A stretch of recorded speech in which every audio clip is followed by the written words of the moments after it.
On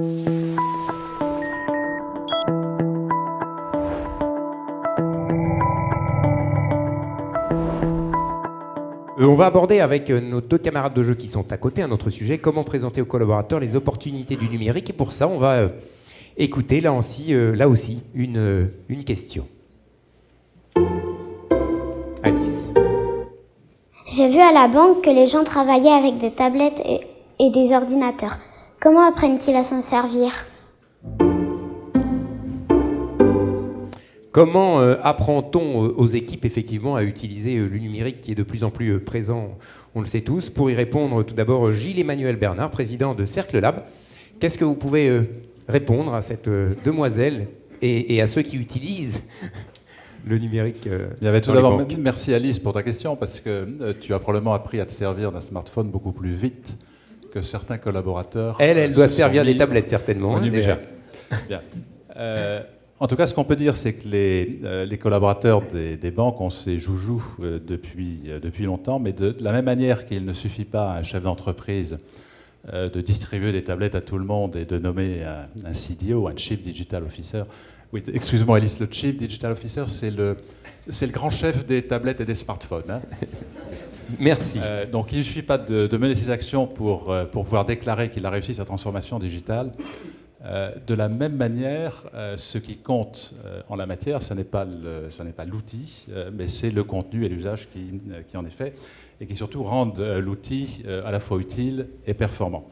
Alors, les enjeux sur lesquels nous avons travaillé nous ont semblé être les suivants. Tout d'abord, savoir se doter des moyens et des méthodes qui, en priorité, se trouvent en congruence avec les modes de fonctionnement intellectuel des clients. C'est-à-dire à la fois les usages, les comportements et leurs attentes.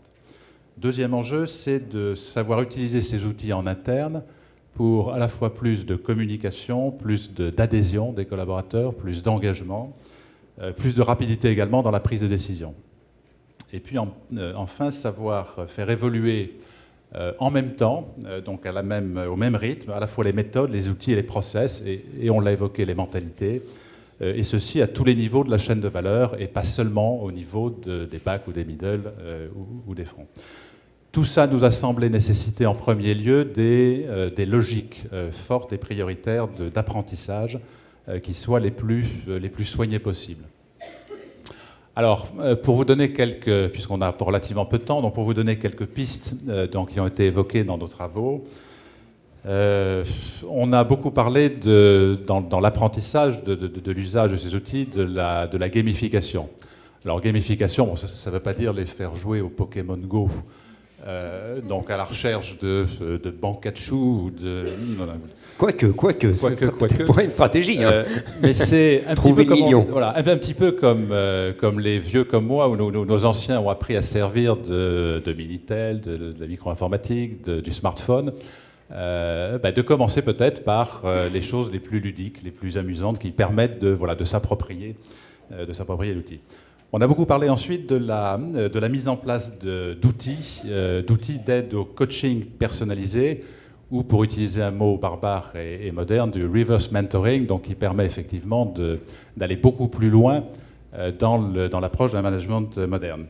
On a parlé également de l'utilisation d'outils en tant qu'aide au partage de la connaissance, et ça c'est véritablement une évolution de nos époques, d'échange itératif d'idées. Il existe tout un tas d'outils dans ce domaine, d'aide à la résolution de problèmes et à la prise de décision. En matière RH, pour citer cet exemple, ressources humaines, ça veut dire... ceux qui s'occupent des autres, voilà, qui font bien vivre les gens dans l'entreprise. En matière RH, donc, nous avons travaillé sur l'adoption d'outils d'aide au management personnalisé, et en allant un petit peu plus loin pour parler de QVT, par exemple, de qualité de vie au travail, d'outils qui permettent de diagnostiquer des phénomènes ou des périodes de stress individuel ou collectif dans les organisations. Voilà des choses intéressantes sur lesquelles des startups se sont d'ores et déjà positionnées, ont avancé et font des choses assez remarquables. Et puis on a beaucoup parlé de développement d'outils d'assistance à l'assimilation rapide, de nouveaux contenus, de nouveaux environnements, d'assistance apportant des compléments d'expertise et qui permettent de rendre effectif ce fameux concept du collaborateur augmenté, hein, donc, qui est une thématique très à la mode, mais dont Emmanuel, dans 30 secondes, parlera. 30 secondes, c'est bon ? Il vous reste 30 secondes. Parlera beaucoup mieux que moi. Voilà, donc tout ça pour dire que, et c'est un peu la conclusion que je voudrais faire, qu'il ne faut jamais oublier que le premier levier d'appropriation de nouvelles idées, de nouveaux concepts, de nouveaux outils dans toutes les organisations, c'est d'abord le bénéfice tangible tel que le collaborateur le ressent, qu'il le ressent pour lui-même et pour lui-même d'abord.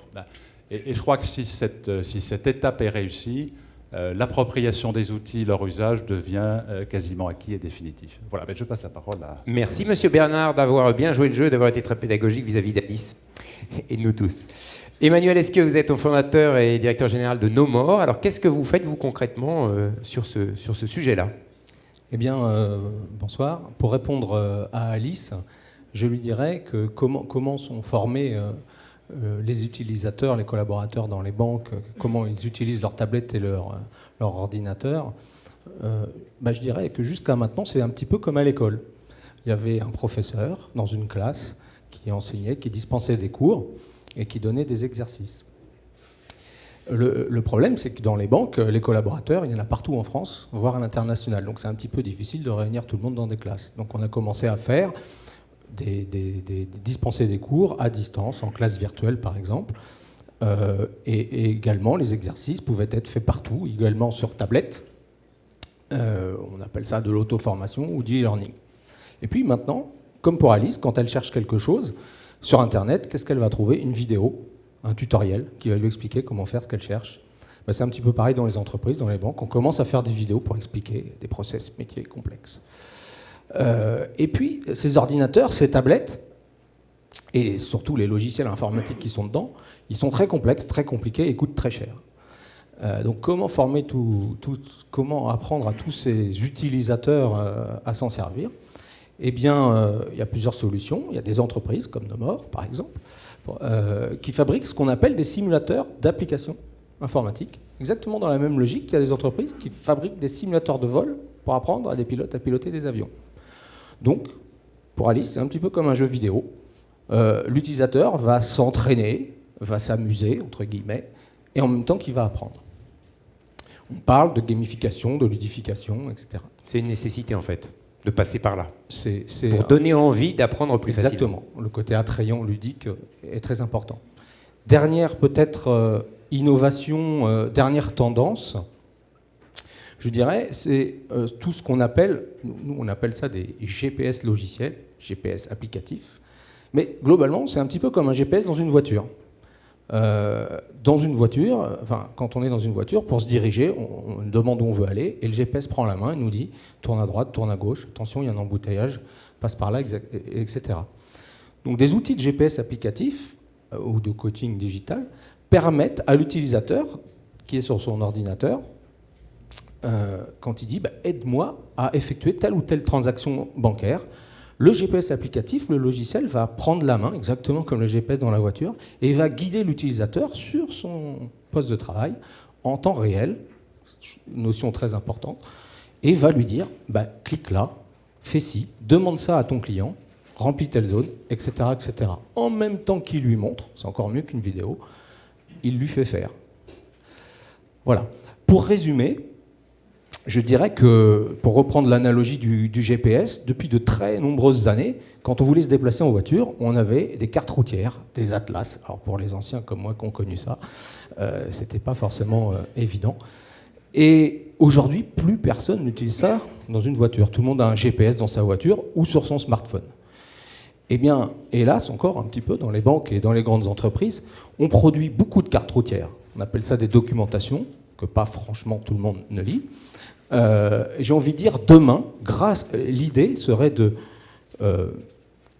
promouvoir et de donner ces GPS logiciels à tous ces collaborateurs qui pourront ainsi être guidés et les aider à se diriger dans leur logiciel et à conseiller mieux leurs clients. On parle de collaborateurs augmentés. Merci beaucoup à tous les quatre. Je vous propose de retourner en salle. Je vais inviter 3 autres personnes. En tout cas, vous avez été clairs, concis et didactiques.